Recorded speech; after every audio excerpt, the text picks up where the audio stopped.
कुछ छोटे छोटे सवाल आए, मैं चाह रहा था एक दो छोटे सवालों पे हम लोग बात कर लें और फिर हम थोड़े बड़े सवालों पे आएंगे। हम मान के चल रहे हैं हमारे पास कम से कम 15 मिनट का टाइम और है। तो एक ये किसी ने पूछा कि आई थिंक नम्रता जी की स्टडी में आया था, और ये मैं तीनों स्पीकर से पूछ रहा हूँ, क्या बच्चे स्कूल में नहीं है, बच्चे घर में खेल रहे हैं, तो क्या खेलना उनके लिए उपयोगी नहीं है? तो खेलने से क्या है, वो सीखते नहीं है? खेलना कोई बुरी बात है क्या? हम लोग खेलने को लेकर इतने चिंतित क्यों है? What do you think? Yeah, Subir, I mean, if can I respond to that? Yes. I would not be worried at all. In fact, I think that's what should be happening. कि खेलने के अलावा अगर गांव में I mean, जैसे मैं छत्तीसगढ़ में देख रहा हूँ, बच्चे वहां पे तालाब में जाके कूद रहे हैं, पेड़ों पे चढ़ रहे हैं, आसपास में आस पड़ोस में खेल रहे हैं, और अनफॉर्चुनेटली हमारे एजुकेशन सिस्टम में खेल को सीरियसली हम देखते नहीं है।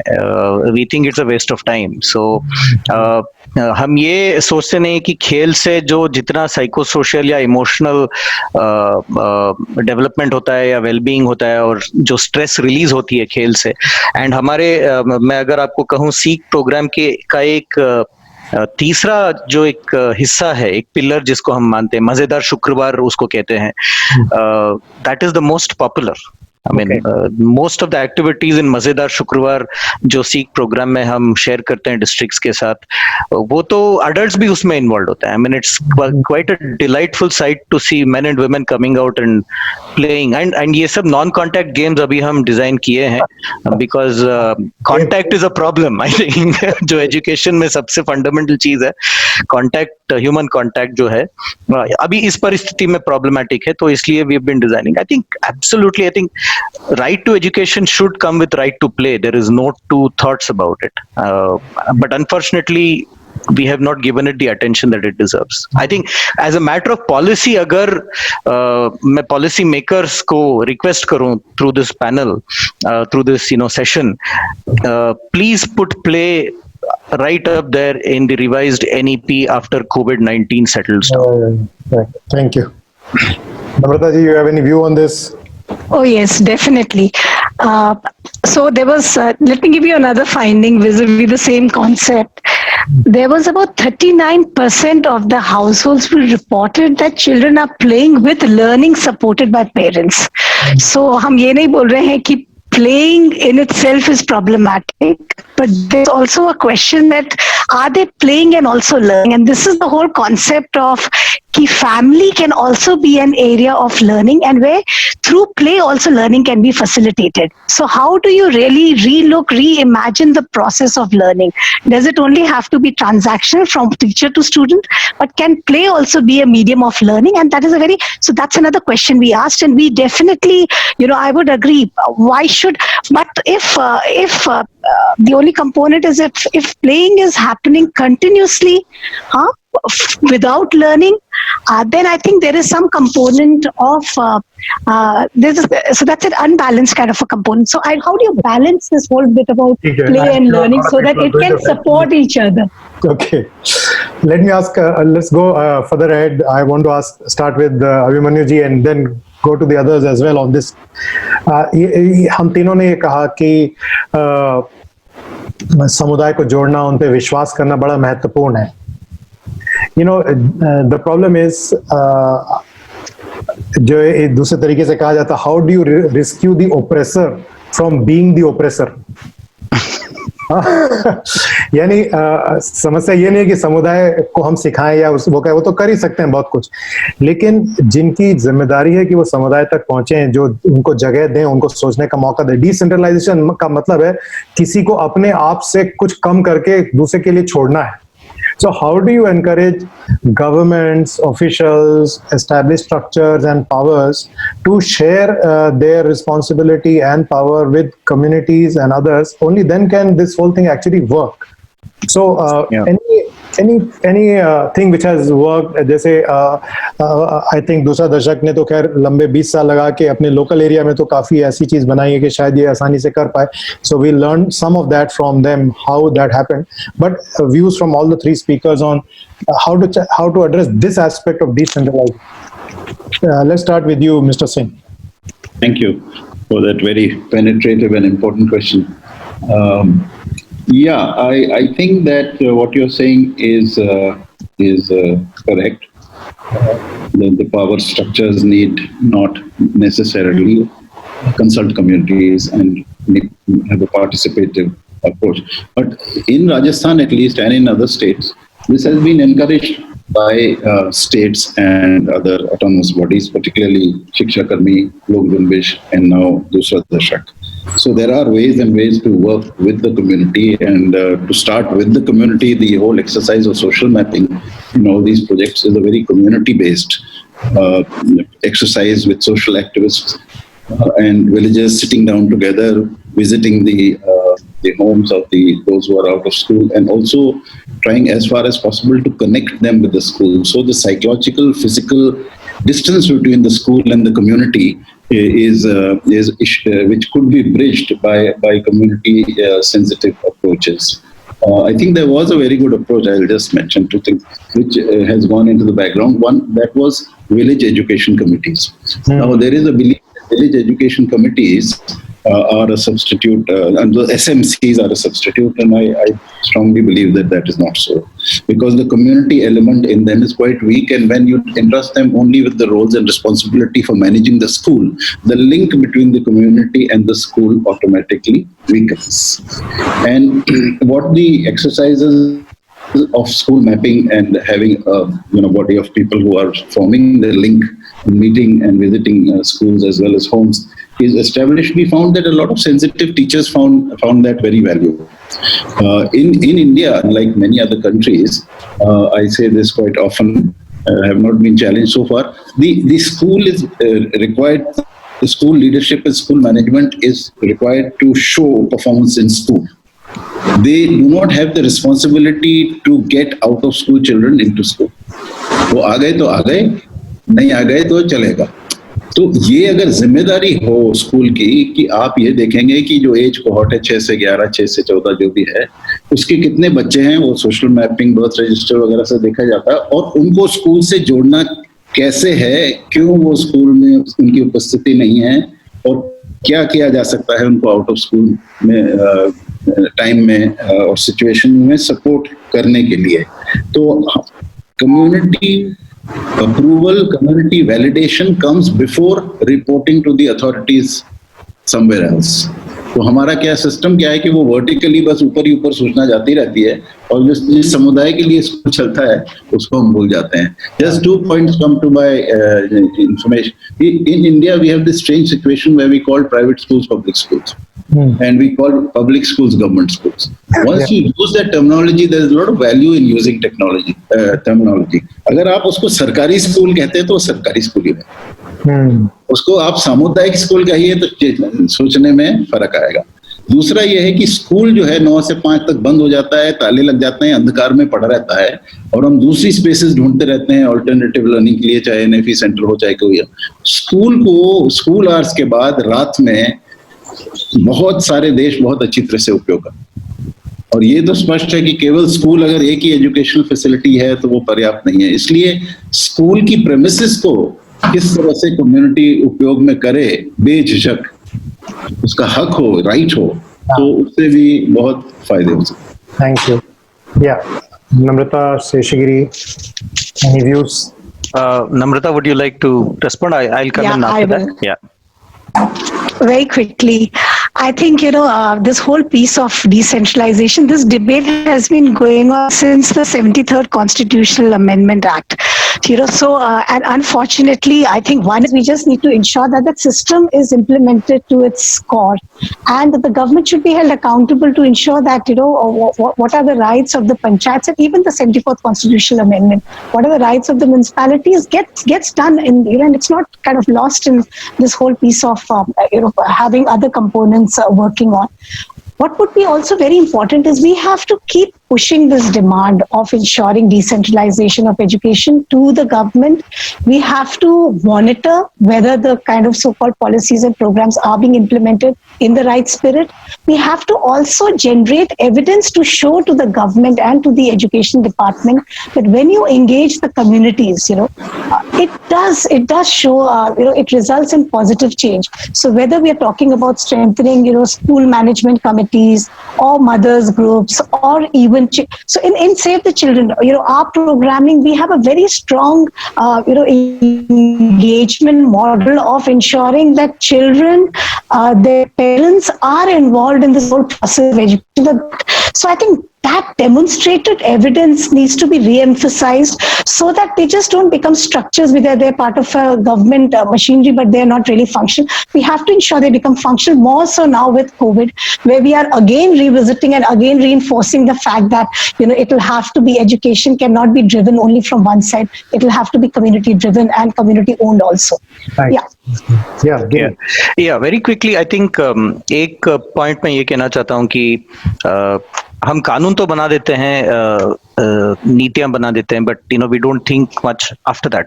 तो चैप्टर 3 अगर हम पढ़ेंगे राइट टू एजुकेशन एक्ट का, तो उसमें एक पूरा सेक्शन दिया हुआ है, एक पूरा लगभग एक पूरा पेज ही है, panchayat as local authority within right to education. मैं यकीन से ये कह सकता हूँ कि I think most of India we have not operationalized that idea. We have not even given it the serious thought that it deserves. यहाँ तक उसमें कानून में लिखा हुआ है कि that the panchayats are empowered to decide on a local school calendar, which nobody allows, because people within bureaucracy or administration are perhaps uncomfortable with the idea of so much of diverse decision and decentralized decision making, and they would think कि भाई ये क्या करेंगे लोग, हर एक पंचायत में अलग अलग टाइम पे स्कूल खोलें, अलग अलग सेशन में स्कूल खोलें. तो I think somewhere we have made many documents and legislation, but after having done that, I think we have stopped looking at it. और जैसे हम कहते हैं कि रोड बेस्ड लर्निंग से एक प्रोग्रेसिव पेडागोजी की तरफ जाने के लिए एक मानसिकता की बदलाव की जरूरत है, तो मुझे लगता है कि within government also there is a need to change mindsets in terms of how we see people. I mean, I have often seen a sarpanch or a panchayat leader go and stand in front of the government officer in a very, very, I mean, हाथ जोड़ के उनके सामने खड़े हो जाते हैं. I'm not saying that respect should not be given, it should be mutual, and I think they should be considered to be more as peers, than as somebody who is subordinate to the administration. And एक last point of course ये है कि संक्रमण के दौरान हमने देखा है कि जब ये टोटल सिस्टम ऑफ स्कूलिंग अभी लगभग कोलैप्स है या डिसफंक्शनल है, कितने सारे कम्युनिटी लेवल पे generative activities हुए हैं, और where parents have come forward, community volunteers have come forward, teachers themselves have come forward, I think doing things that they've never done before, क्योंकि अब तो एक वैक्यूम जैसा हो गया, तो उस वैक्यूम में फिलअप करने के लिए काफी इंटरेस्टिंग एक्सपीरियंसेस हम देख रहे हैं अभी. Okay, so we have another few minutes to go, and मैं देख रहा हूँ बार बार कुछ पेरेंट्स ये सवाल उठा रहे हैं कि हमारी जो फीस है उसका क्या होगा. ये मुद्दा हम इसलिए नहीं ले रहे थे क्योंकि एक larger structural point of view से देखें तो बच्चों के सीखने में बहुत सारे पहलू हैं, लेकिन ये मुद्दा है, मुझे लगता है इस पे आई विल रिक्वेस्ट पैनलिस्ट कि आप इस पे थोड़ा बोलिएगा. तो मैं 2 क्वेश्चंस आपके सामने रख रहा हूँ और हर एक से हम इन दोनों के बारे में सुनेंगे, उसके बाद ही हम बंद करेंगे. so पहला क्वेश्चन तो ये है कि ये जो मुद्दा अभी हो गया है कि बहुत सारे जो प्राइवेट स्कूल्स हैं जो खुद बंद होने की कगार पर हैं, वो पेरेंट्स से फीस मांग रहे हैं, और पेरेंट्स जो खुद बेरोजगार हो चुके हैं वो फीस नहीं दे सकते या कम दे सकते हैं. सो इस मुद्दे के बारे में अगर आप लोगों को कुछ भी कहना हो, what ever your views, that would be. And again शायद ये डिसेंट्रलाइजेशन से इस तरीके से जुड़ा है कि अगर पंचायतों के हाथ में कुछ चीजें होती और हमारे स्थानीय जो अभिमन्यु सर सामुदायिक स्कूल बोल रहे थे, वो स्कूल ऐसे होते जहाँ पे बच्चों को अच्छी शिक्षा मिलती, तो शायद ये फीस वाले मुद्दे पे हम लोग बात ही नहीं कर रहे होते. तो बट नेवरदलेस इस पे I will request everyone to speak. There is a second equally important question, और ये हमारे लिए बड़ा जरूरी है. अगर आपसे कोई स्टेट गवर्नमेंट कहती है कि अभी हम क्या करें, बताओ जो हम नहीं कर रहे हैं, कोई हमें ऐसी कम से कम 2 चीजें बताइए जो हम तेजी से कर सकते हैं, जिसका जल्दी कुछ रिजल्ट मिल सकता है, और कम से कम एक चीज बताइए जो थोड़ा लंबे समय के लिए हो. तो what is your top most suggestion? And आप किसी की बात को रिपीट कर सकते हैं, दैट इज फाइन, उससे हमको पता लगेगा कि वो कितना जरूरी है. What we are looking for is, अगर मैं सरकार में होता तो मैं आपसे निश्चित पूछता ही कि ठीक है आपने बहुत बोल दिया, ये खराब है वो खराब है, आप करना क्या है बताइए. तो क्या करना है आपके अनुभव के अनुसार जो ऑलरेडी आप कर रहे हैं उनमें से कौन सी चीजें हैं जो सच में, अगर दो ही चीजें होती, कौन सी दो चीजें होती जो मुझे अगले 4-5 महीने में कुछ रिजल्ट दिखाती, और कौन सी एक चीज ऐसी होती जो कम से कम 1-2 साल में मुझे कुछ रिजल्ट दिखाती? इसके बारे में आप क्या कहते हैं? सो फीस प्लस सरकारों को क्या करना चाहिए इसके बारे में तेजी से हो जाए. You want to start Giri? Yeah, okay. Yeah, okay.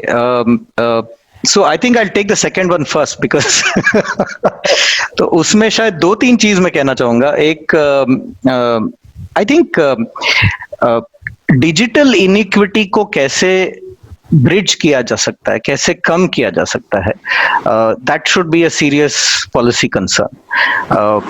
I mean, it ranges from things like devices to connectivity, affordability, and so on and so forth. तो मुझे लगता है कि let us not throw that out. Let us, see how we can, bring that in.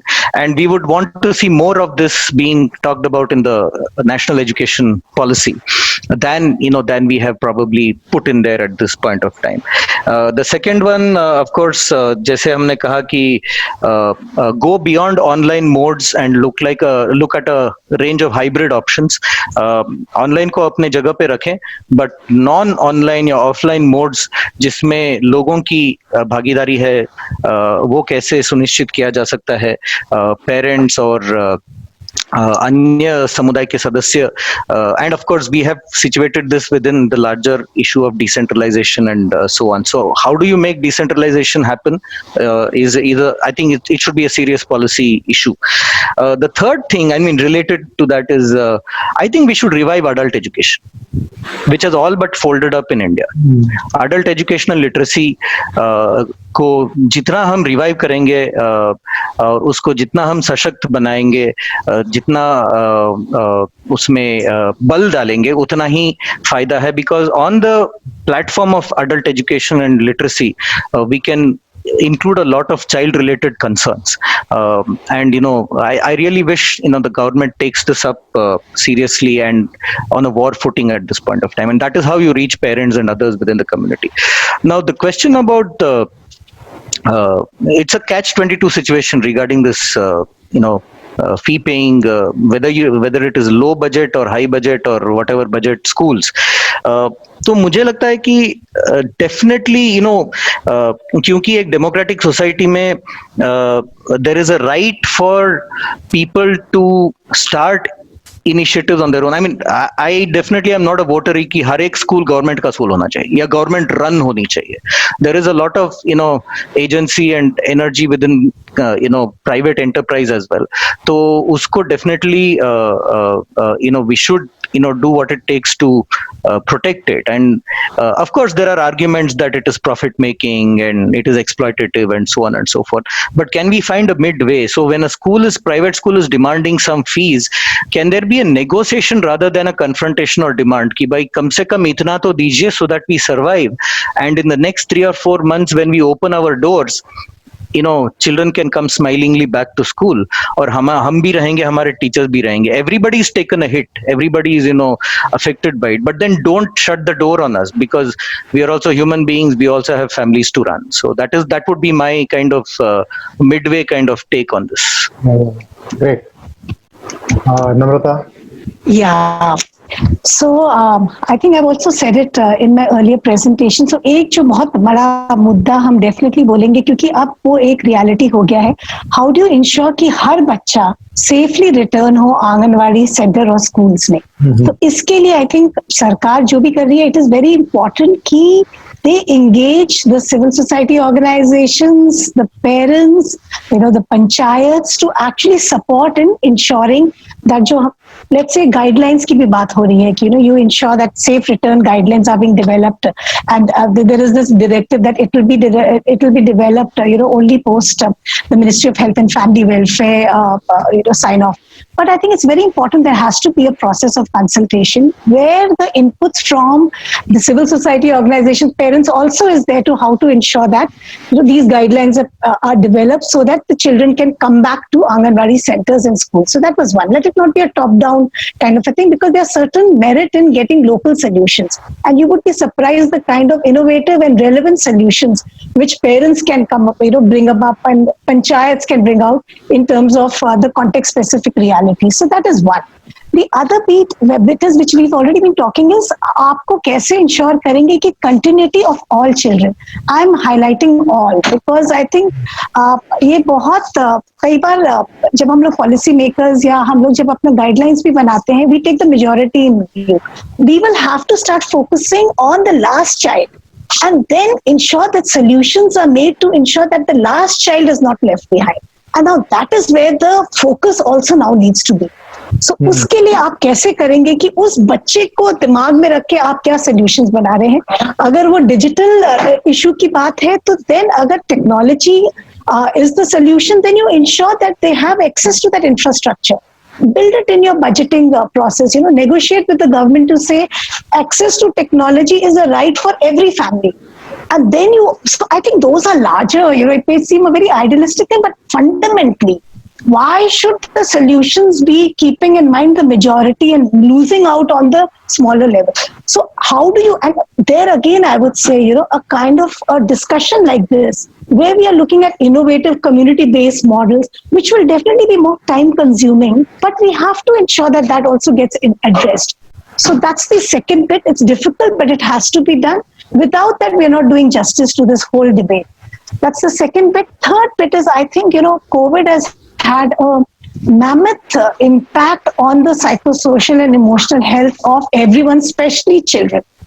Now, how do you ensure that that gets addressed? So you may emphasize कि आप curriculum बना रहे हैं, curriculum कम कर रहे हैं, but what about addressing this whole issue of the psychosocial support? कितने government interventions हैं, schools हैं जहाँ पे आपके पास counselors हैं who are trained to provide that kind of a support? But that is going to have cost implications, but that is something which needs to be inbuilt. Same kind of education जो एक बच्चा जो private school में जा रहा है, जो उसकी facilities हैं, वो क्यों नहीं हम लोग अपने दिमाग में रखते हैं जब हम सबसे पिछड़ा हुआ वर्ग है उस बच्चे को लेके क्या उसको psychosocial support की जरूरत नहीं है? So I think those are longer fundamental components. I think those are very important that ये COVID अभी आया है. It's going to be a long drawn process. How do we ensure that we develop emergency preparedness response and resilient schools? Let's say again if the schools have to shut down. So somewhere I think those kind of components also need to be kept in mind. And fifth is, like I was saying, an integrated programming approach and programming solution. जहाँ पे आप सब सारे मुद्दों को लेके अपने solution पे. I'm sorry I kind of went beyond the 3 suggestions, but right. Yeah, it's a good platform. all right. Abhimanyu ji, you have the last word. I love having the last word. you can have it. Yes, I think the question of fees, of course, is on top of people's minds.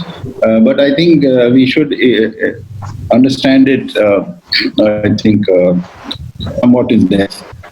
It is not a problem. It should not be a problem in government schools / public schools, which are supposed to be free and compulsory. So I think that if any government schools are charging any additional fees, I think they ought to be waived. Secondly, it is this situation of parents versus schools versus teachers, which is developing all over the country. I think which should be nipped in the bud because it is not a healthy debate, as Mr. Seshadri said. The question is that if there are fee-paying schools which are not making profit, then they are another category, and you need not be too tough on them. But if there are fee-paying schools which have built up endowments of funds because of these high fees they charge, I think that they should be, not brought to book, but there should be a negotiation process where they could, at least for the 25% EWS, who are in theoretical terms free, but they are being charged all kinds of other stuff. So I think they look at those and see that rampant commercialism and profiteering at least is not allowed during these times. This is being done by different means, by asking people to buy the uniforms and textbooks and all kinds of stationery, etc., from outlets which are connected to these private schools. I would say textbooks are essential. I don't know whether you should insist on uniforms. So trying to cut costs through a process of negotiation, and certainly not allow it to balloon into a major confrontation, because as has been said, private schools have their place and have their role, and they can't suddenly be left high and dry, because the fees are essentially connected to the payment of salaries to teachers who have been working during the COVID-19. We know teachers who have worked in the school when it is used as a quarantine area, where it is used as an area for storing food grains, or where it is used as an area for COVID-19 hospitals almost. So it's not a zero-sum game. We should recognize that, and private schools are included, and try and have a healthy and balanced solution where people who charge fees legitimately are not seen as villains and being really vilified all over the place. So, but it has to be addressed, and the sooner it is addressed, the better. Like the open school in Rajasthan, our girls were not able to give the examination fees of 2,500 rupees. We were negotiating with them, and they were about to take a decision, but after the COVID relief, they've actually taken a decision to waive the fees of all girls who appear for class 10 examination in open school. So persistence, perseverance in the Indian system is absolutely necessary. Secondly, this priority, I think that some people have talked about a global education plan. At least in India, we should talk about a state education plan for post-COVID education. And this should be done in dialogue with experts, teachers, managers, owners of schools, and of course, at the community level. I think those who are saying that there is no place for education in a crisis where people are facing extreme deprivation and hunger, I tend not to agree with them. I think in this whole business of disaster relief, it has been said कि school के खुलने से लोगों को सुकून मिलता है, एक मिलने की जगह मिलती है, एक अपनापन का एहसास होता है. तो ये जो आइसोलेशन हो रहा है, मेंटल साइकोलॉजिकल प्रॉब्लम्स हो रहे हैं, उसके लिए स्कूल को खोलना, वहाँ पर खेलकूद होना, संगीत होना, नृत्य होना, थोड़ा रिस्क तो होगा ही. मेरे ख्याल में इसको ज़्यादा विलंबित करने से कोई फायदा नहीं होगा. बच्चे और पेरेंट्स में हो सकती हैं डर है, भय है, असुरक्षा है, लेकिन स्कूल को बंद करने से वो ज़्यादा बढ़ेगा, कम नहीं होगा. दूसरा, इसके साथ साथ नॉन फॉर्मल जो अप्रोचेस हैं कम्युनिटी के साथ, जैसे छोटे छोटे ग्रुप्स बना के पढ़ना, ओपन स्कूलिंग, एनएफई को रिवाइव करना, पेयर लर्निंग को एनकरेज करना, ब्लेंडेड लर्निंग को एक पॉलिसी बनाना, ये सब चीजें साथ साथ चल सकती हैं. और जैसे ही स्कूल शुरू होंगे या आंगनवाड़ी फिर से फंक्शनल होगी, तो न्यूट्रिशन का एक बहुत बड़ा पहलू जो है वो उसको आप अपने आप ही सही कर देंगे, क्योंकि बच्चे आएंगे स्कूल, चाहे पढ़ाई हो ना पढ़ाई हो, अगर एक मिड डे मील मिलता है उनको, तो ये भी एक बहुत बड़ी बात है. तो मेरे ख्याल में ये चीज हो. मैं एक आउट ऑफ द बॉक्स, आपने कहा था सोल्यूशन मांगना है, ये मैं अपने आप से भी कहता हूँ, सभी से कहता हूँ कि सभी जो हम लोग ये डिजिटल डिवाइस पे बात कर रहे हैं, टेक्नोलॉजी का कमाल है और हम अफोर्डेबिलिटी का कमाल. अब हर घर में इतनी सारी डिजिटल डिवाइसेस हैं, क्योंकि नया फोन आ गया, नया कंप्यूटर मॉडल आ गया, तो पुरानी पड़ी रहती हैं. उनको ये कोशिश करनी चाहिए कि गाँवों में जो जितनी भी हमारे पास एलीट जो साधन संपन्न लोग हैं, वो ऐसा कुछ सिस्टम हो जो डोनेट करें, और ये जो हैं वो डिजिटल डिवाइड जो है उसको कम की जा सकती है. Because you can not function digitally without a device, ये तो साफ हो रहा है मोर और लेस.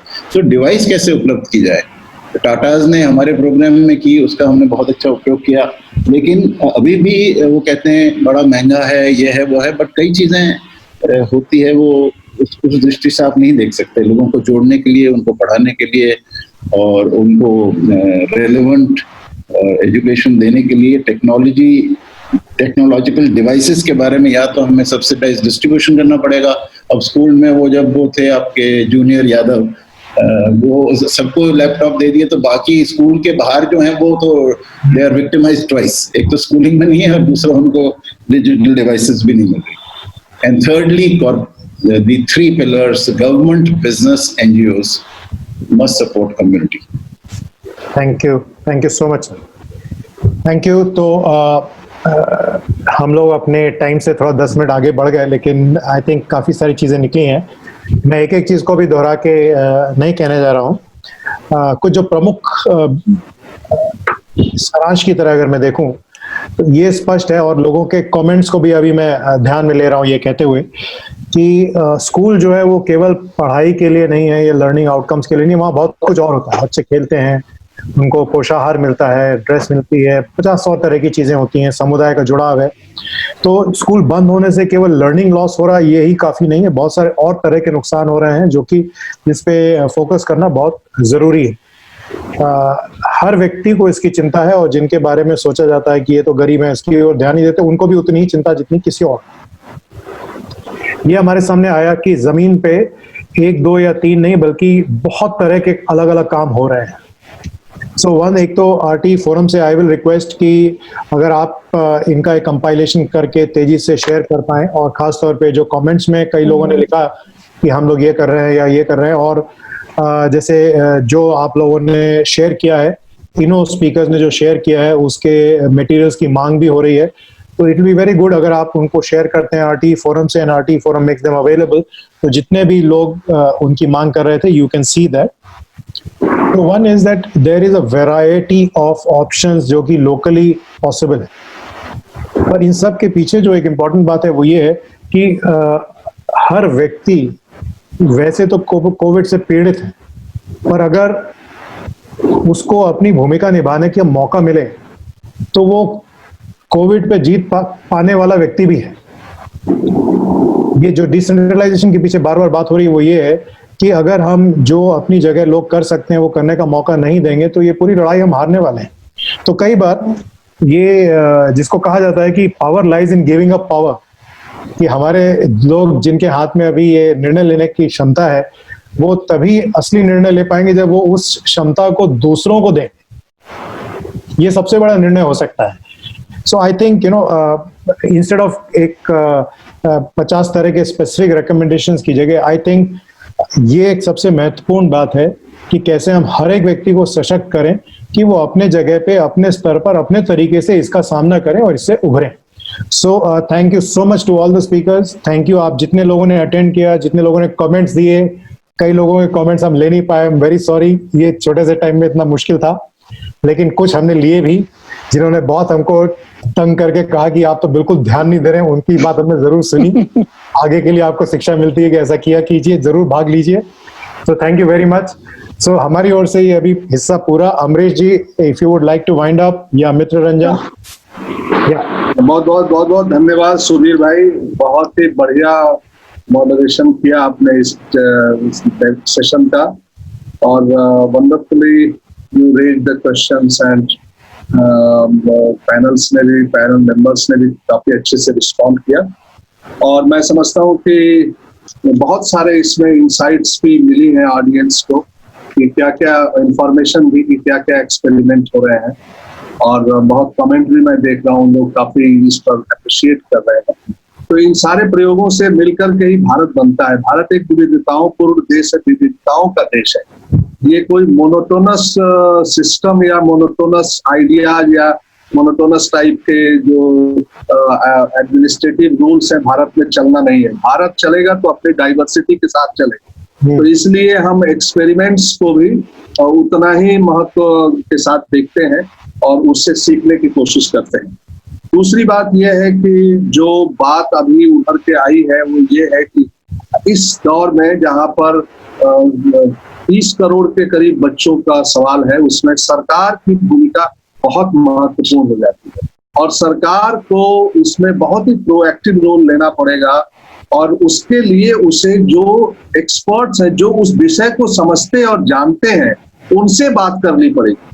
हमें संकट ये हो रहा है कि ज्ञान की एजेंसी बदल रही है। पहले वो टीचर थे, पहले वो एजुकेशनल इंस्टीट्यूशन थे, पहले वो जो है एनसीईआरटी, एससीईआरटी, बहुत सारे एकेडमिशियंस थे। अब वो टेक्नोलॉजी कंपनियां हो रही हैं ज्ञान की एजेंसी। ये बड़ा खतरा हमारे सामने मौजूद है। वो अब हमारे लिए करिकुलम बना रही है, वो हमारे लिए अब जो है डिजिटल प्रोग्रामिंग के जरिए लोगों की लर्निंग का पूरा कोर्स बना रही हैं, और ये अगर होने लगेगा तो बहुत दिक्कत हो जाएगी। हम चाहते हैं कि सरकार शिक्षाविदों से बात करे, टीचर से बात करे। टीचर सबसे बढ़िया चेंज एजेंट है जो कि सरकार को बता सकता है कि किस संकट में क्या एप्रोप्रिएट मेथोडोलॉजी अडॉप्ट की जानी चाहिए लर्निंग की।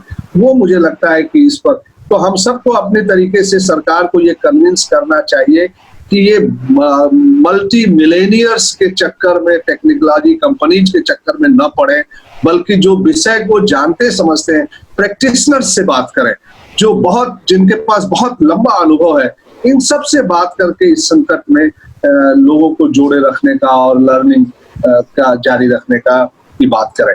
तो ये मैं ये दरखास्त करना चाहता हूँ आप सबके माध्यम से, क्योंकि अभिमन्यु सिंह जैसे हमारे पास यहाँ इसमें पैनल में बहुत ही विद्वान स्पीकर भी थे, और सेव द चिल्ड्रन जैसा ऑर्गेनाइजेशन एंड यूनिसेफ, तो इसलिए ये बात जानी चाहिए कि सरकार जो सही लोग हैं उनसे बातचीत करे, उनसे बात करके रास्ता निकाले, क्योंकि अभी रास्ता निकालने का ही सवाल है। 2 सूचनाएं मैं देना चाहता हूँ। एक ये कि देश भर के जो राइट बेस्ड ऑर्गेनाइजेशंस नेटवर्क्स हैं, उन्होंने एक पार्लियामेंट करने का फैसला किया है, क्योंकि पार्लियामेंट तो डिसफंक्शनल हो गई, पार्लियामेंट तो बैठ ही नहीं रही है इस पूरे पीरियड में। जो देश की सबसे बड़ी संचालक संस्था है डेमोक्रेसी को प्रोटेक्ट करना और उसको इंश्योर करने की, जो सबसे बड़ी ग्रीवांस को रिड्रेस करने की जो सबसे बड़ी संस्था है, वो उसकी कोई मीटिंग हो नहीं रही है। तो सबने ये सोचा कि क्यों ना हम एक जनता पार्लियामेंट ऑर्गेनाइज करें। तो we are organising a Janata parliament. We are inviting parliamentarians also, activist, practitioners, grass root लोगों को लेके अलग अलग थीम पर। 14 अगस्त को हेल्थ पर है, वहां से शुरू कर रहे हैं हम, और 20 अगस्त तक इस जनता पार्लियामेंट को ऑर्गेनाइज कर रहे हैं। एंड एजुकेशन का सेशन 17th को है, 17th अगस्त को, and I will inform all of you and I will invite all of you to take the part. और वो पार्लियामेंट की तरह ही उसको डिजाइन किया जाएगा, उसमें पार्लियामेंटेरियंस को भी बुलाया जाएगा ताकि मुद्दों को सुने, वो बोलने के लिए नहीं बल्कि सुनने के लिए उनको इनवाइट किया जाएगा कि जब रियल पार्लियामेंट शुरू हो तब वो इन मुद्दों को वहां उठाएं। वो जनता के प्रतिनिधि हैं, उससे हमें बहुत उम्मीद है, और उम्मीद है कि हमारी आवाज बनेगी वो पार्लियामेंट के अंदर।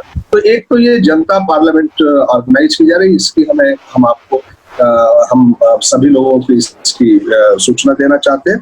दूसरी बात यह है कि NHRC ने एक कमेटी कंस्टिट्यूट की है, और वो उस कमेटी में अलग अलग थीमेटिक एरियाज के लोग हैं।